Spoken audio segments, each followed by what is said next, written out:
Right, where are we going? We're in a forest.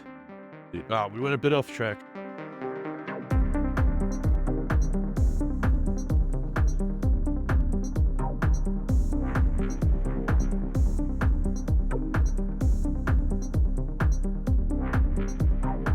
Hey everyone, I'm Max, the original Flowgrammer, and this is the Studio Update, the AI and automation show documenting Flowgrammers around the world doing awesome things with AI and automation. I got a fantastic episode this week. Had a great chat with Devin Kearns from Custom AI Studio, who shows me his Mallory AI agent. I've also got an update on the project I'm working with n8n support team to tag incoming support tickets with AI. I've also got a cheeky sneak peek of an upcoming n8n feature, and I didn't get permission to share it, but it starts with E and ends in valuations. We've also got an update from the esteemed Angel Menendez and a sneaky little life hack on how you can use various different LLM nodes in n8n without us natively supporting them. All right, gang, you know the drill. Let's kick things off with some studio project updates. All right, first off, people have been loving the Building AI Agents tutorial series. Part 3 is out last week, focuses on prompt engineering. I'm gonna pause that series for a little bit, get some feedback as I work on other projects, and then kick it back off. So do be leaving comments on those videos on what you want me to see next. And then we broke ground on the auto tag incoming support tickets with AI project. This is a collaboration between me and n8n support team. And what we've done so far, Ria started a workflow that pulls relevant examples. Because if you recall, what we're gonna do first is try a multi-shot approach. So we're gonna take previous tickets that they've tagged manually and use those as examples in our prompting and see if that's good enough. So if that works, we're gonna ship it, great. And if that doesn't work, we're gonna try fine-tuning a model on those same examples. So either way, we need high-quality example data. And I've got it to where I've got a JSON file outputting from an n8n workflow. It's a beastly 17 megabyte file, but it's got 6 examples for each tag. So the way it's organized is the top level item is tags. Then within each tag, there's the 6 different tickets. The nice thing about that is the way I have the pipeline set up is if I need 12 tickets, I can just rerun that, take a couple minutes, and that'll be done. And the good thing is with the number of examples that I have is I can use some for the examples and some for testing because it's basically a supervised training set, right? Humans have already tagged all these tickets. So if I show the AI 3 examples and then run into 3 others that I haven't and those work, we've got a basis of like a working example and then we can test it on more tickets, of course. This week, I'm continuing on building that. And with any luck, this time next week in an update, I got green lights, it's all working. We're shipping it and handing it off to the support team and they're a bunch of happy campers. If that doesn't work, we'll then fine tune that, figure out how to do that because I'm not sure, and share that process. Either way, I'm taking little vlogs as I go. And outside of this series, I'm gonna probably cut down a little mini doc of the whole process, show you from sort of discovery through to deployment, how we solved a real problem at n8n with n8n. Inceptionalicious. All right, next up, let's get a cheeky little update from Angel Menendez and see what he's been cooking up. So Max, cue up that fun little Arizona transition flyover thingy. Hey Max, hope you're doing well. And hey everyone. One of the challenges that small cybersecurity teams face is a clear lack of direction from the alerts that they're given. They use a system called a SIM to generate alerts from a tool that logs everything that is connected to their environment. This doesn't always give them the information they need to fix these cybersecurity attacks. We've built an AI-powered tool that extracts actionable insights, groups attack types, and guides teams through remediation. These raw SIM alerts provide a lot of technical information, but they don't help you figure out how to remediate these issues. Additionally, these alerts aren't grouped together, so it makes patterns hard to spot. And worst case, if you have a new team, they may not know where to even begin. The workflow that we've built tags these alerts with TTPs, or tags, that allow you to group these types of attacks together. It uses a vector store that has been trained on the MITRE ATT&CK framework, and it provides detailed remediation steps for each alert that comes in. This also will help teams spot different trends or patterns in the types of attacks that are coming in automatically. This won't replace cybersecurity teams though. It's going to give them the confidence they need to jump in and start working on these tickets and help clear out the queue. I'm currently working on 2 different videos. One that shows you how to build your own vector store so you can deploy it internally. I'm also going to be providing a copy of the clean data that I'm using for the MITRE ATT&CK framework training. And lastly, I'm going to provide a workflow that already has prompts in it to make it easier to deploy this in your organization. And let's take a quick look at a demo of how this works. I want you to imagine a small healthcare organization with a limited cybersecurity team. On the morning of November 26, 2024, their network triggered multiple alerts indicating suspicious activity. Now, these alerts flag potential issues, but the cybersecurity team didn't know where to start. And to give you an idea of what they see, this is essentially an example of some sample similar data. As you can imagine, looking at this, it's not particularly useful information unless you have a very deep understanding of cybersecurity. These can flow into an organization's ticketing system. So if we open it up, we can see we have the ticket name and we have the ticketing information. This is not very useful. So without more contextual information, it's very difficult for a small cybersecurity team to be able to just jump right in and start working on this. They're going to have to do some additional back-end data to try to understand what these alerts mean, why they're flagging them. They provide technical data, but no actionable guidance to essentially walk them through what the next steps should be. Let's go ahead and take a look at what we've built.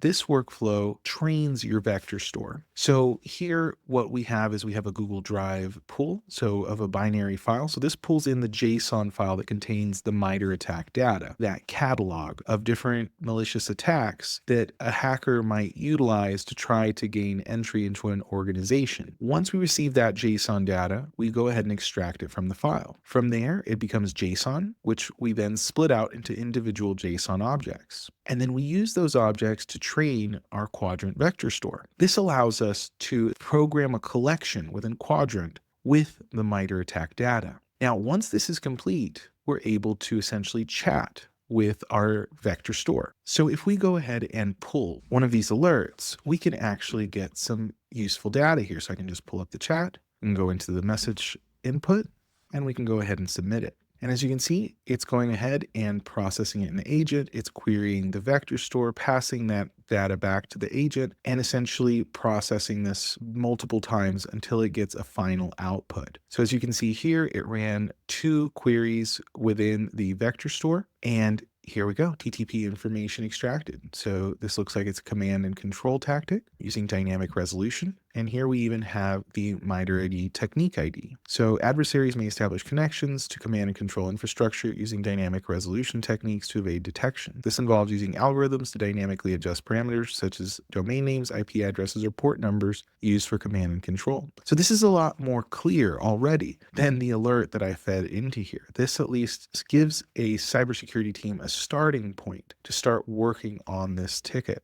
And here we have the remediation steps: deploy intrusion detection and prevention systems to monitor for suspicious traffic, threat intel integration, update intelligence feeds, and we even link to the MITRE ATT&CK resource to get even more information and even see what hacker groups might be using these types of techniques against a particular organization. So now that we have the chat set up, that's all well and good. But again, most organizations utilize ticketing systems for this. So what we can do is we can go ahead and take a look at the next step, which is essentially embedding this within our Zendesk ticketing system. So if we go back to our Zendesk ticket here, we have our ticket. Again, it doesn't have much information. But if we run this workflow, let's go ahead and test it. It's going to pull the tickets and it's going to process each one using the quadrant vector store. And once it receives the information, it then passes that information into the ticket itself to update it. So let's go ahead and run this and see essentially what happens on the back end. So there we go. So we got one of the tickets updated. This is ticket 24. Let's take a look.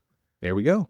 So as you can see, we have all the data. It's very easy to read. It's easy to pull up the recommended resources to get a better idea of how to educate our team to remediate this. One of the cool things is that you don't have to run this using OpenAI like I'm running here. If we go down here, you'll see that we can actually change the model that it's running to something else. So if I disconnect this, I can go ahead and hit the plus, and here we have multiple different models, including Olama, if I wanted to run it locally, especially if I'm working for a cybersecurity organization. I don't want to expose my information to external third parties, such as OpenAI. So here we can run this model locally and still have access to this wonderful data store that stores the MITRE ATT&CK framework.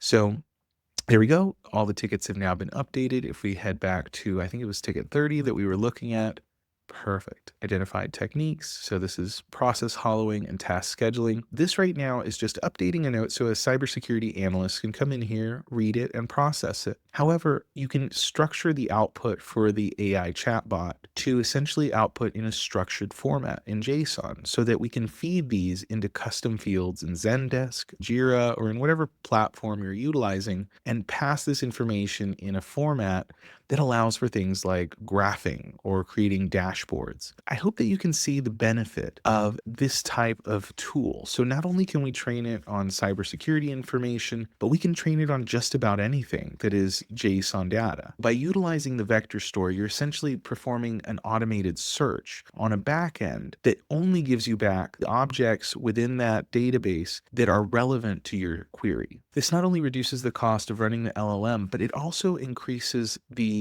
accuracy because you're dealing with much smaller context windows. And that's the demo. Back to you, Max.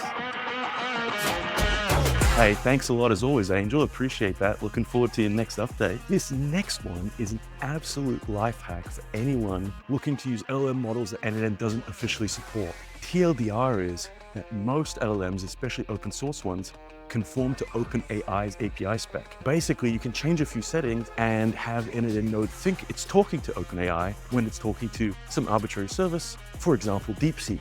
And a big thank you to Anthony Lee, he's a guest we had on the show recently, because I knew about this. But he DM'd me about this and he was so excited as if he just got his Christmas presents that I realized this is the kind of thing that's really quick to know, but super, super helpful and difficult to figure out if you don't know about it. So big shout out, Anthony, for sending me that, because again, that's why everyone's gonna get to see this. And if there's at least one person that found it valuable, that's good enough for me, although probably not good enough for my boss, Luis Guzman. So please do let me know if you like that. So the scenario is, I click on chat model in n8n and I go, oh no, we don't have that cool new LLM that I'd like to try. What do you do? So the neat thing is that OpenAI's schema for their chat completion API, so it has the structure of a base URL and then the version and then /chat/completions. They have an expected input structure. Here you can see they have a model key for specifying the model name, how they expect chat messages to be sent between the different roles, and then the expected response. The neat thing is that a lot of the open source community, other companies, have adopted their structure for this API endpoint. So if you know how and where to swap basically this base URL, you can basically access like dozens or maybe hundreds of really cool open source models. All right, how to do it. There's going to be multiple different vendors that support this format. One that's good is OpenRouter. So you do need to put a credit card on there. I think they give you about $1 of credit before you do that, so you can test it out. And they have access to all these different types of models. If we have a look, there's DeepSeek R1, and I did just test it. We're going to show how to set that one up. So DeepSeek, it's a Chinese model that's kind of in the hype cycle right now. You can try that out. But I think what was really cool is seeing all these niche models for specific use cases. Like this one here, Rogue Rose, is just for role-playing and storytelling. And I saw there's ones kind of focused a bit more on legal and whatnot. I think what's really cool about OpenRouter is the categories that they have. As you can see here, there's categories for, on Hugging Face, your categories are very technical. It's like text classification, multimodal image, this, that. What's nice here is these are focused on use cases because we're starting to see with all these great foundation models, folks taking those as bases, fine-tuning them, or starting independently. But again, niche models for niche use cases, right? So let's say we pick DeepSeek R1 and I want to add this. The first thing you're going to want to do is head over to the API tab and you're going to want to create an API key. And then you'll click Create API Key, give it a name, give it a credit limit if you like. Okay, so you've got your API key in your pasteboard, right? You go over to n8n and then you add the OpenAI chat model to your AI agent or any other AI node like a basic chain, summarization chain, that kind of thing. Now in here, what we're going to want to do is, you see I've already created an OpenRouter account, but let's create another one. I'll create that. And let's just call this my OpenRouter account. So we'll paste in that API key. You don't need an organization ID, and you do need to swap this base URL because this is the default for OpenAI. So if we go back to OpenRouter, you're going to want to go back to a model page. Then in the API section of a model, you're going to scroll down and you're going to see this base URL in the using OpenAI SDK. So this is what we want to copy here. Now, one thing when I was trying this is that URL, there's versions kind of this URL because that's the base. So you're going to see in other places like here, /chat/completions, make sure that you just have /v1 without the leading slash after it. If you're seeing this later down the line and you go on this website, it says V2, that means they've updated it. But yeah, do that. Don't include /chat/completions here, and it handles that for you. So we save this, and yep, connection test, so it's working. So now the one difference is this list isn't going to auto load. So even if I refresh it, it's failing. So what you're going to have to do is set this to an expression, go over here to whichever model you want to add. And then here from the top of the page, for example, here, we can just copy that. So then we'll paste that in here. So this should be it. Again, because it's using OpenAI's API spec, all of these different options should work if the model supports it. But let's just stick with the defaults right now, and let's give it a quick chat. So who are you? Now, in testing this, the model did seem a little slow. So OpenRouter is a great place to try these things. I'm not sure if it's very performant. Here, they have an uptime thing here, because I think they're perhaps aggregating from, different DeepSeek providers. Because basically OpenRouter is an aggregator, right? So there's different providers under the hood. They're probably taking a little margin on top and then, handling that for you. So I would say this is probably good for like when you're testing and building. If you're going to use one of these models, you may need to like pick a specific provider, because here we can see these different providers, 15 tokens per second is not that much. And here we're seeing even latencies of, multiple seconds, even up to a minute. Now, this DeepSeek model is super popular right now. It's in the hype cycle. That's why I'm doing this video. So probably it's going to take a little longer there too. But we see it returned. Who are you? Think. Greetings, I'm DeepSeek. Cool. So again, I haven't played with this model much, but I'm going to run and actually go play with all these other models. If you dig through here in OpenRouter and find something neat, do let me know, because I loaded up some credits right now. Thanks, Luis. That's pretty cool, right? Knowledge is power. God, I love computers. All right, what's next? I had an awesome chat with Devin, the co-founder of Custom AI Studio. They work on AI agents exclusively, basically, for their clients. And one thing I really appreciate about him and his team is how much thinking they're doing about how to structure their AI agents so that they can deploy them for them and their customers and actually sort of manage it and have high quality outputs. In fact, Devin's one of these guys where after I get on an interview with him, I'm usually hitting up the n8n team and be like, hey, guys, check out this pattern and this pattern. This is how our power users are using our tool. We should support that better. We should consider making that a native feature. And so he showed me the Mallory AI assistant, which helps him and his team with various things like booking appointments and stuff. What I think is really, really freaking cool about it is the UX of how it works. So Mallory has her own email and Slack account. When she's in the email thread, you just say, hey, Mallory, can you book the appointment? And Mallory reply, yes, I booked the appointment. So there's no onboarding. It's basically just like working with a colleague. Now, to be fair, Devin and his team have not figured out what they're going to do as soon as they have a client or an employee named Mallory, but I have all the faith that they'll figure it out at that juncture in time. In any case, I think Devin's going to do a much better job of explaining it. So check this one out. Hey, Devin, welcome to the show. Hey, Max. Good to be here. How you doing? I'm doing well. Good to have you, man. Good to have you. First off, how's your 2024, man? It was great. I mean, like, obviously, the back half of the year, things kind of took off in the AI space, which helped us. And it seems like everyone's excited for 25. Yeah, I think that was the sentiment over the holidays. It was just like new stuff coming out, people sharing their wrap-ups. I have it on good authority that you got a pretty cool use case to show us. Before we jump into that, could you quickly introduce yourself, please? Yeah, sure. My name is Devin Kearns. I'm co-founder of Custom AI Studio. We focus on building AI agents using the n8n platform. Our main focus with our agents is kind of business ops, a little bit of augmenting an existing product that an entrepreneur is building, or building custom like agentic SaaS, vertical SaaS, YC would call them vertical agents. Building those has been part of what we do as well. But we're just solving like day-to-day industry agnostic business operations, pain points. Thanks for sharing. And to give folks a bit of context, like how many clients are we talking about? Well over 24 at this point. Wow, congrats. That's awesome growth in 2024. Yeah, no, it's been great. We've had some growing pains along the way, but have learned a lot so far. And especially have learned a lot on how to build these agents. We learn something new every single week, which makes us want to rip up what we had done the week prior and redo it all again from scratch.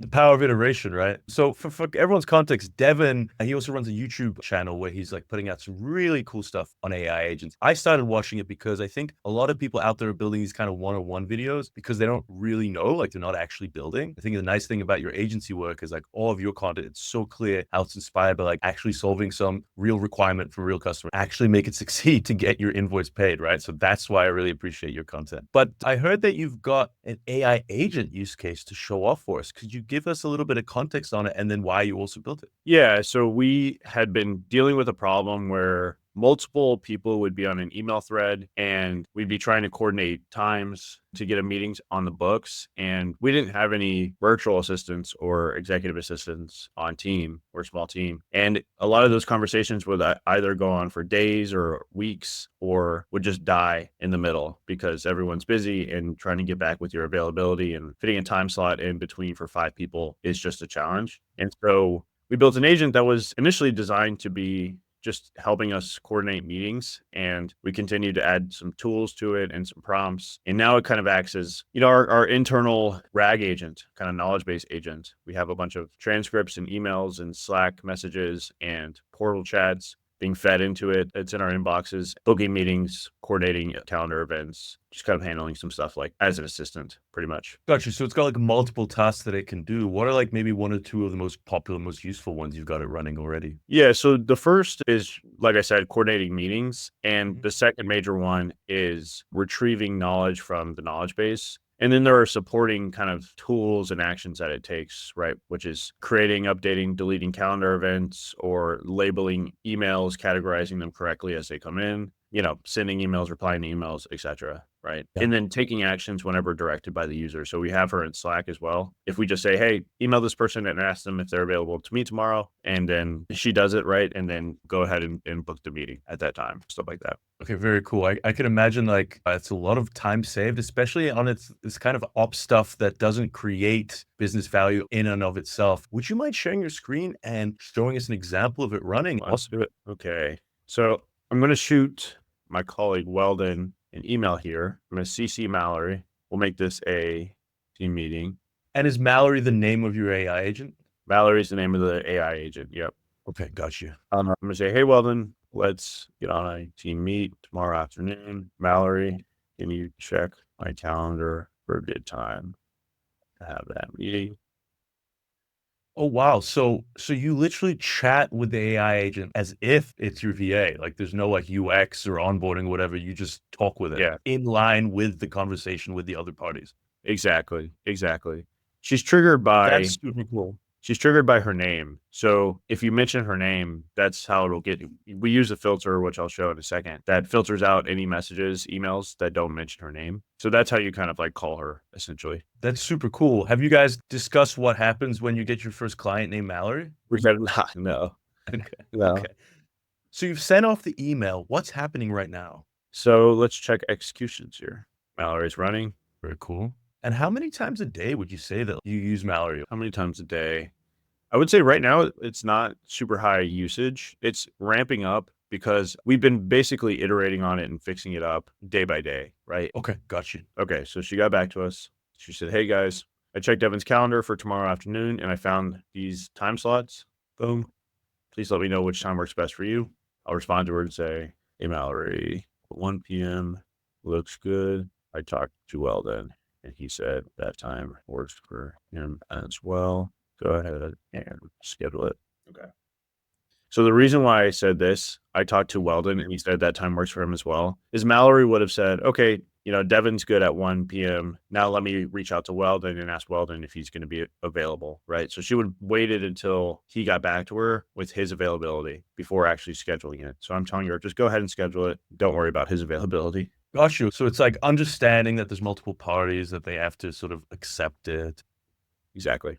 So far, I'm just loving how it's literally like interacting with a colleague. I don't know. I think this is definitely the direction for a lot of AI agents if we're going to weave them into our workplace. So it kind of feels like you're working with a colleague, right? I completely agree. It's interesting. I've been the idea of in n8n having one AI agent node and having all of our separate agents, Mallory, our executive agent, our developer agent, our sales agent, etc., having all of our agents not be standalone agents, but just be prompts and have a orchestration layer that identifies which prompt to run based on the given scenario and passing that through the shell. And the shell just has all the tools available to just run it. So that way it can be a much more efficient system. I'm seeing quite a few sophisticated n8n users that I respect, separating their prompts out, let's say in an Airtable, whatever, and hot loading them in on execution and doing some stuff like that. I think there's definitely some benefits, especially if you're iterating on this prompt often. Like, as you you change a couple words, it could totally change it. Having that management in somewhere could be pretty helpful for that. Yeah. By the way, Mallory got back to us, set a team meeting 1 p.m. to 2 p.m. tomorrow, and then gave us the link, right? That's really awesome. Could you show me the calendar? Can we just see that it's in there as well? Yeah, for sure. We have it in here. Team meet tomorrow, Saturday, 1 to Nice. 2 p.m. We have Weldon scheduled by Mallory. Wow. Very Yep. cool. So I love how, because Mallory has an email as well, this happens a lot in automations. It's like the phantom of the person do it, did the person do it. You have like traceability of that too, right? Mallory did this. Mallory's an AI agent. So we know that our AI agent did this thing. Exactly. Devin, could you walk us through how this all happened? Because this is like super impressive. Yeah, sure thing. The way I organize my n8n is by triggers, agents, and tools. So we'll go to triggers. So in this instance, she received a new email. So we have a new email trigger for Mallory. Mhm. So a new email would come in. We're basically filtering for just inbox, unread emails only. She has her own email account. We're going to instantly mark it as read. And then this is where I mentioned that we are filtering for Mallory being mentioned, because if she's not mentioned, then she's not going to get it. Basically, it stops there. Then we're basically setting the values for the email and extracting the email thread and cleaning it up so it's easy to understand for the agent itself. Then we're just doing some data manipulation and sending it off to Mallory. And then in here, we do have the prompt rather than in the agent, because in this case, we wanted to easily be able to manipulate it. Specifically, like somebody who's non-technical needed to be able to easily manipulate it. And so telling them to just go into here, open this up, and change the prompt was kind of like much easier. Yeah, the data gets passed through here, right? We have a specific way that we pass through the data, no matter which data source it's coming from. Context, which is the message history, content, which is the actual email that just came in. And then in this case, we're dynamically passing through the prompt. And when you say you do this structure everywhere, is this just for Mallory, or are you saying for all of your agents across your organization, you have this like structure from the trigger to the agent? For all of them, we have the structure. Yeah. I can imagine there's a lot of benefits to that. What was your sort of main reason for doing that? Yeah, the main reason was to make it easy to set up the data pipeline and the trigger events, and then separately set up the agents and the prompts and be able to use that input data for any agent, really. Instead of adding a new trigger or webhook or something in the same workflow or in a separate workflow and attaching it to various different agents. If you already have an agent that exists, basically, and you want to have it be triggered off of multiple different events over time, and you want to keep adding those events, it makes it easier to scale that. Yeah, that makes a lot of sense. And I think you're going to be really happy to hear that there's an update to execute workflow, sub-workflow stuff, and it allows you to define a schema in the trigger. So when you consume it, there's like a typed like list of what it expects. Yeah, it sounds like it. Yeah, that would be super, super helpful. Yeah, because the main challenge is passing data from one place to another, and the LLMs interacting with deterministic key value pairs is sometimes a challenge, right? So yeah, makes sense. So we have this payload of data that's sent from your trigger workflow into Mallory. Could you walk me through like the different tools and stuff that you've got access to Mallory here? Yeah, so we have Slack agent, email agent, and calendar agent, and then we have our knowledge base, which is basically getting fed our meeting transcripts, our client portal chats, our emails, and our Slack messages. And these agents here are basically what I used to call foundation agents. I now call them tool agents, but they're just agents that have access to the APIs that are available for that specific platform. So this email agent has Gmail API endpoints available to it, and then Calendar has Google Calendar, right? And so I can show you those. It's nice. It's like separation of concerns there, right? Like that agent, it doesn't have the context of like the job to be done, like the user's job. It's just like interact very well with Gmail. Okay, wow. So really all the different actions of Gmail, basically.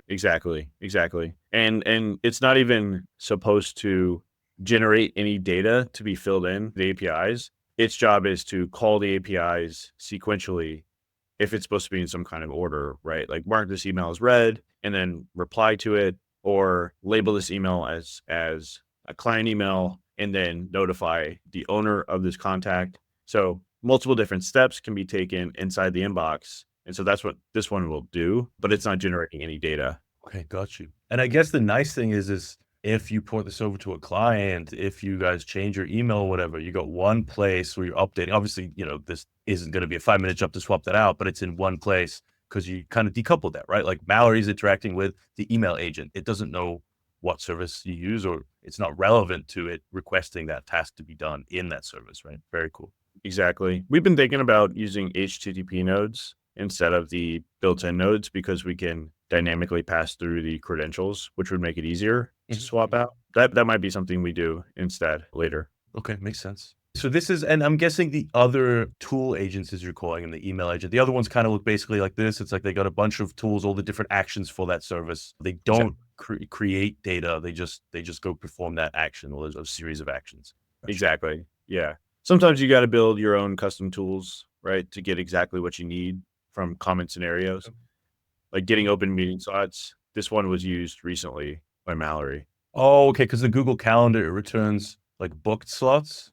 Yeah. So you have like a separate tool to, is that because you were getting like variable responses? Because I made like a simple one, right, without a dedicated tool, and it works 90% of the time, but it sometimes gets that wrong, like inferring the delta between like what's free and what's booked. Yeah, I have it as a separate tool, and yeah, I the same exact problem, right? So this one right here just shows when you're actually booked, and we were trying to find the time distance between those booked times and have it presented in times that are reasonable, right? Like if you're not going to book an hour-long meeting when you have a 30-minute gap, and you're not going to book a 30-minute meeting when you have availability from 9 a.m. to 12 p.m., you're not going to book a 30-minute meeting at 12 p.m., right? Like people understand when you talk about time ranges that there's a 30-minute buffer time typically. You have to kind of like think through those scenarios when you're building a tool like that for the agent. Yeah, so let's go back to the execution so we can see the data getting passed here. And then would you mind loading this execution into the editor? Yeah, sure. Okay, so this came through my email. Hey, let's get on a team meeting. Mallory, can you check my calendar for a good time to chat? Then it hit Mallory. Inside of here, we have the context. Okay. And then we have prompt being dynamically inserted in here. And then just like some important instructions to not forget, right? And then we have the email agent. We have the content and context being passed through as well. We typically try to pass through as much as possible. And then Mallory's job is to pass through the email parameters for the given action and also the action that needs to be taken. So the email agent knows which action to take.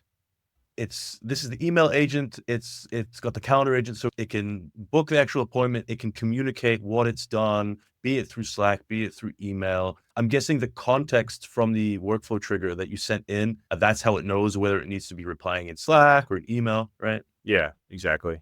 After the AI agent step, you've got this activity log Airtable step. Can you just quickly walk me through that? Yeah, so I like to just track the outputs of all of the agents that we have, even the sub agents. So all of these have the log as well. Basically tracking that here in this activity log. This is where I keep track of all of the activity of our agents. Oh, nice. So you got like a redundant source of truth as well. So Devin, first off, thanks so much for showing this.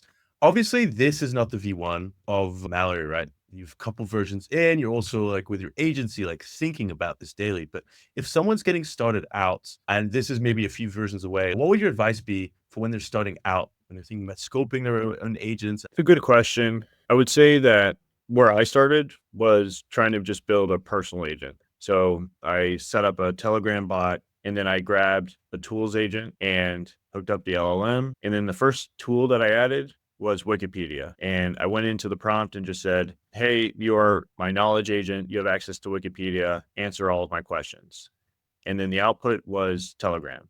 So I just started chatting with it via Telegram, back and forth, looking at the execution, seeing how the data is being passed through. And then it was like, okay, let's say I wanted to tell it to schedule a calendar event for me. That was the first thing I wanted to do. So I added a tool. I hadn't built the workflow yet. I got an error. So I followed the path of troubleshooting the error by building out the workflow more. I just worked through the errors, basically, like adding a node, making a change, pressing test workflow, getting an error, copying that error, putting it in ChatGPT, getting ChatGPT response, making the fix, and iterating over time. That's the only way. So you would say working on iterating through those errors and fixing them was a big part of how you learned all this kind of stuff? I would say, okay, good to know. Massive. So, gang, when you got a little bug and you're troubleshooting your use case, think of Devin's words of inspiration here. And so, Devin, what's next for Mallory? Yeah, so Mallory, we're trying to make her more scalable. So right now she has access to my calendar and Weldon's calendar.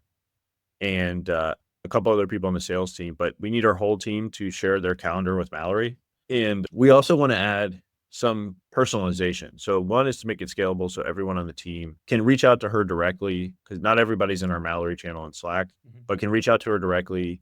She can have access to their calendar to check their availability. Same thing with an easy place to add personalized aspects to the prompt, meaning, I typically work from these hours to these hours, make sure you only find availability here, right? Things that are kind of like personalized parts of the prompt, whereas we would still have the main parts of the prompt for how she performs and takes actions. So those two things are the next steps for Mallory. That's super powerful. I'm just kind of like seeing like the logical conclusion of that, right? Like as your organization grows, you've got folks like obviously who dedicated to own Mallory, know a lot of details on that. And you've got everyone else on the edge adding in there 2, 3 to 5% of their own hyper-specific context. But that's awesome, dude. I'd love to tell that story and show Mallory evolve into this vision of yours.